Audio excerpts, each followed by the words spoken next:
Hello everyone, आज की video में हम क्लास 7th की आपकी ज्योग्राफी की वर्कशीट नंबर 6 सॉल्व कर रहे हैं बच्चों, जिसकी डेट है आपकी 23 अप्रैल 2021। आज की वर्कशीट में हम ह्यूमन मेड एनवायरनमेंट पढ़ने वाले हैं। ठीक है, आइए स्टार्ट करते हैं। Nature has provide us various things like air, water, vegetation, soil extra. तो जो नेचर है बच्चों, जो प्रकृति है, वो हमें कई सारी चीज़ें प्रोवाइड करती है, जैसे कि एयर यानी कि हवा, वाटर यानी कि आपका पानी, वेजिटेशन यानी कि आपकी वनस्पति, सॉइल यानी कि आपकी मिट्टी, which are essential for our life, जो कि हमारी लाइफ के लिए बहुत ज़्यादा क्या है, ज़रूरी है। The human use this things from the nature as the raw material और modify them according to his needs. तो जो ह्यूमन बींग होते हैं, जो मनुष्य होते हैं बच्चों, वो इन चीज़ों को या तो रॉ मटेरियल की तरह यूज़ करते हैं या फिर उसको अपने अकॉर्डिंग यानी अपनी ज़रूरत के अकॉर्डिंग मॉडिफाई कर देते हैं, चेंज कर देते हैं। ठीक है, he use his technology, idea and knowledge on the things of the natural environment and converts it to use in the human made environment। तो जो ह्यूमन बीइंग होता है वो अपनी टेक्नोलॉजी का यूज़ करके, अपने नॉलेज का यूज़ करके किसी भी नेचुरल चीज़ों को, किसी भी नेचुरल एनवायरनमेंट से जो चीज़ें हमें मिली हुई होती है उसे ह्यूमन मेड एनवायरनमेंट में चेंज कर देता है।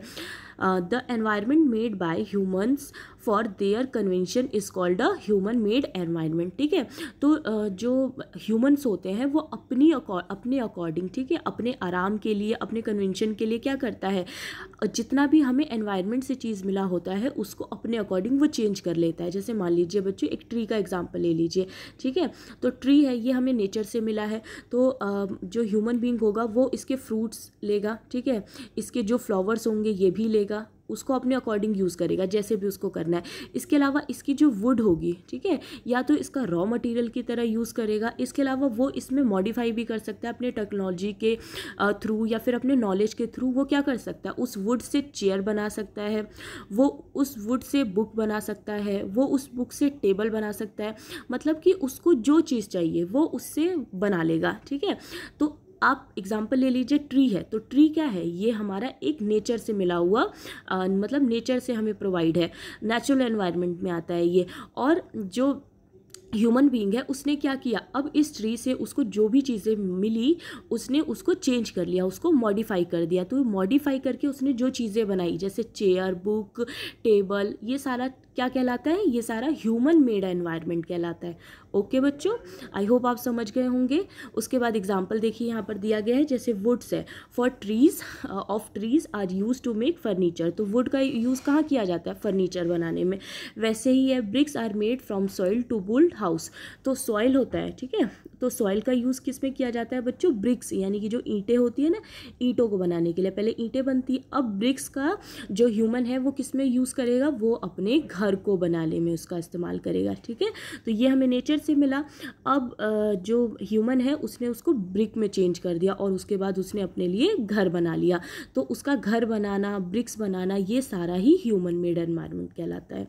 उसी तरह से है, metal are use to make vehicles utensil. जैसे मेटल्स होते हैं ये भी हमारा नेचुरल है, तो इससे हमने क्या किया, व्हीकल्स बना लिए, ठीक है, अपने लिए बर्तन बना लिए। ओके, उसके बाद यहाँ पर दिया गया है, many times human made environment adversely affected the natural environment. कई बार क्या होता है कि जो ह्यूमन मेड एनवायरनमेंट होता है वो बहुत ज़्यादा नेचुरल एनवायरनमेंट को इफ़ेक्ट डालता है, यानी बुरा इफ़ेक्ट डालता है, लाइक स्मोक, ठीक है, फ्रॉम व्हीकल्स। जो व्हीकल्स होते हैं, जो गाड़ियाँ होती हैं, उससे निकलने वाला जो धुआं होता है उसकी वजह से हमारा जो एयर है वो बहुत ज़्यादा पॉल्यूटेड होता है। इसके अलावा इंडस्ट्री पॉल्यूटेड द एयर। उसके अलावा जितनी भी इंडस्ट्री लगी हुई होती है बच्चों, ठीक है, इंडस्ट्री से कितना सारा, आप देखो अगर, तो कितना सारा एयर निकलता है, एकदम पॉल्यूटेड एयर निकलता है, जिसकी वजह से हमें कई तरह की प्रॉब्लम हो सकती है। तो ये सब ह्यूमन मेड एनवायरनमेंट है। आपका व्हीकल भी ह्यूमन मेड एनवायरनमेंट है। ठीक है, व्हीकल जो होता है वो क्या है, वो ह्यूमन मेड एनवायरनमेंट है। और जो हमारी इंडस्ट्री है ये भी ह्यूमन मेड एनवायरनमेंट है। दोनों से धुआं निकल रहा है और दोनों की धुएं से क्या हो रहा है, हमारा जो नेचुरल एनवायरनमेंट है, जो हमारी हवा है, वो ख़राब हो रही है।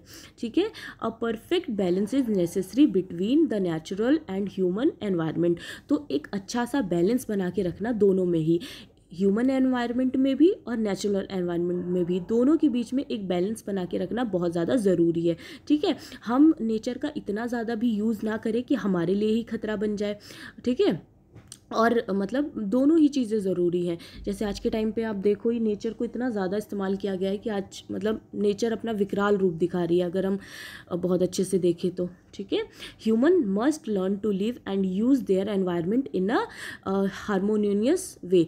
तो ज़रूरी हो जाता है कि जो ह्यूमन है वो मतलब देखे, वो सीखे कि मतलब उनको अपने एनवायरनमेंट का इस्तेमाल कैसे करना है, ठीक है। बहुत ज़्यादा संतुलन यानी कि बैलेंस बना के, ठीक है, हारमोनियस वे, उसमें बहुत ज़्यादा अलग अलग तरीके से उसको कैसे इस्तेमाल किया जा सकता है, कैसे इतने ज़्यादा नुकसान को, इतने ज़्यादा लॉस को रोका जा सकता है। उसके बाद यहाँ पर देखिए बच्चों, ह्यूमन मेड एनवायरनमेंट के बारे में भी दिया गया है कि पार्क है ये ह्यूमन मेड है, ये भी ठीक है।